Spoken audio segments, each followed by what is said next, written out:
আমারে যে উহুদের ময়দানে দান দান শহীদ করে রক্তাক্ত করছে তুমি শোনো নাই? আমি যে 14 দিন পেটে ক্ষুধার তাড়নায় পাথর বাঁধছিলাম উম্মত, তোমার মনে নাই? একবারও শোনো নাই আমার ক্ষুধার কষ্ট, আমার পিঠের ব্যথা, আমার দাঁতের ব্যথা, আমার কাঁধে 2টা কড়া ঢুকে গেছে উম্মত। আমার ঘরে 3 মাস আল্লাহর নবীর স্ত্রী আয়েশা বলছে, আল্লাহর কসম উম্মত, নবীর স্ত্রী বলছে এক ফোঁটা চুলায় আগুন জ্বলে নাই।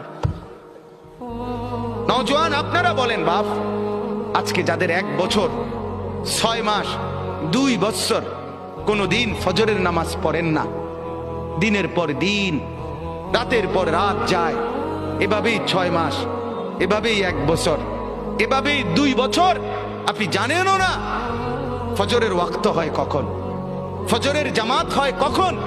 মেরে মুহতারাম, আমার ভাই, আমার বন্ধু, বল